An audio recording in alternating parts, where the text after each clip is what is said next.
In the year 2000, Akira Toriyama was at the peak of his career, having already established himself as the creator of the iconic Dragon Ball and Dr. Slump mangas. He had even lent his distinctive art style to games like Chrono Trigger, the Dragon Quest series, and others. However, around that time, he also wrote and illustrated a manga mini-series that, while critically acclaimed, remained relatively obscure. Sandland. I first stumbled upon this one online when I was looking for good mangas that I could read and collect without having to buy stacks and stacks of volumes just to get 10% of the full story. What struck me as odd was the lack of discussion behind this manga, despite coming from the creator of arguably the most popular manga of all time. So I figured it was worth a read.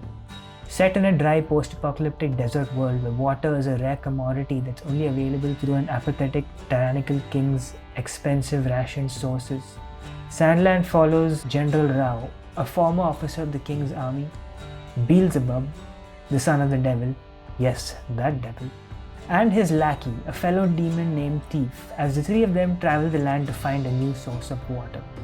Demons and humans live in the same world, albeit in separate settlements. Water shortages led to war amongst humans that dwindled their population even further and ravaged their already dying society. That's pretty much all the backstory you get before the characters head out on their journey and set the story in motion, and that's really all you need. It's a simple premise that isn't bogged down with layers of world building, and that works to its advantage since this is a mini-series that's entirely contained within one volume. One of the major gripes I have with a lot of serialized mangas is the way they spread out scenes that could have been condensed into smaller panels and spaces.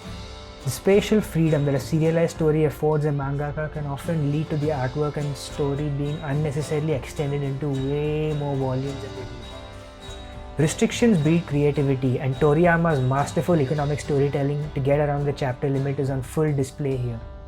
The guy wastes absolutely no space and crams in as much visual detail and plot details as he can without making any of the pages seem cramped or busy. What results is a fast-paced, rollercoaster ride of a story with one high-stakes, high-tension moment after another, and just the right amount of slower moments to give some breathing room in between. This economic storytelling is doubly evident in the way he depicts the environment itself. With the world being a desert wasteland, you'd think the backgrounds would look boring and repetitive after the first 20 panels of rock formations, canyons, cliffs, and so on. Well, kinda. Sure, there are a lot of those, but Toriyama takes every opportunity to populate this desert world with tiny fauna at the corners of panels and out of the view of the protagonists. These little creatures are just living their own lives outside of the story and don't have any reason to exist other than to add a layer of visual world building without having the characters waste time talking about it.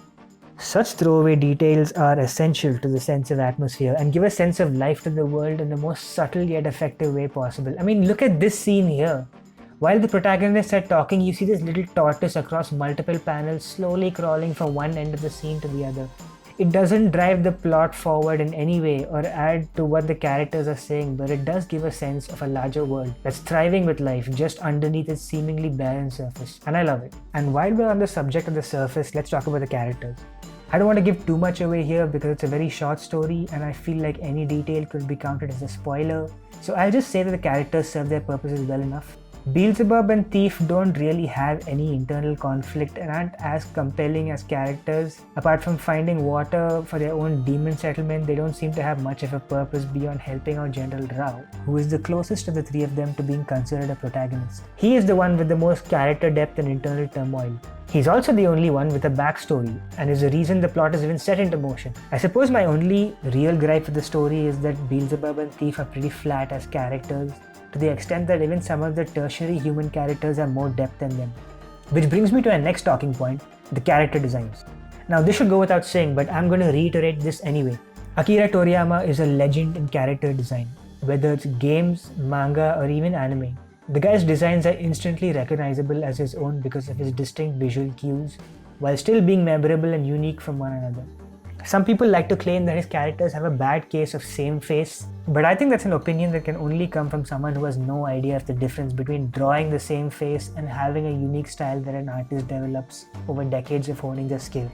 Like I said earlier, this manga was made years after he was already a veteran, and you can clearly see him working at full steam in this.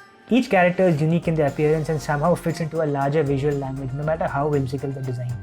This is something that's even reflected in the inanimate objects like the tanks and the airships. I did a quick read through of the Wikipedia page, and apparently Toriyama really hated drawing the highly detailed tank so many times, calling it a torturous experience.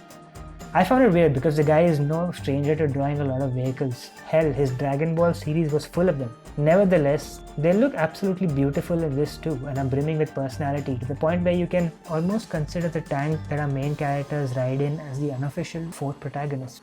Anyway, I've been gushing about this manga for a while now, so it's only fair to address some negatives. Aside from what I already said about two of the protagonists being flat, I also think that the last couple of pages were a bit rushed. The end wasn't too abrupt, but it wasn't as well paced as the rest of the story and didn't have the sense of finality that I was hoping for, despite having a conclusive ending. I also think that certain tertiary characters and locations could have been expanded upon a little more, but it's possible that the limitations of the story's run didn't allow for that. Either that or Toriyama was so sick of drawing this tank over and over again that he just wanted to end the story as fast as possible. I don't know. Nevertheless, what really matters is whether or not this is worth buying. If you're a fan of Dragon Ball or even Dragon Quest, you should be aware that this one is very different from those two. It does have the same sense of a road trip adventure that the original Dragon Ball had, which is probably why I liked it. I'm a sucker for road trip stories. In my opinion, it's worth a buy and a good addition to your collection if you're into the hobby of collecting manga. If you're not that aware of Akira Toriyama's work but like a good light-hearted story that you can blaze through on a lazy weekend afternoon, then Sandland is definitely worth it. You stuck to the end of the video. Thanks for that. If you would actually like to listen to more more similar reviews and opinions about comics, I've got a lot of videos planned coming in the near future, so a little subscribe and a like to this particular video would really help. Like this video, subscribe to this channel. Yes, I did the cliche YouTube thing and I said that, so it would be really helpful. And I'm sure if you're someone who's sort of interested in comics as a format, I think you're going to get a lot out of this channel. I definitely am going to get a lot out of it just by talking about the thing that I like in this medium. So why not subscribe? I can't stress this enough. God damn it, just fucking subscribe.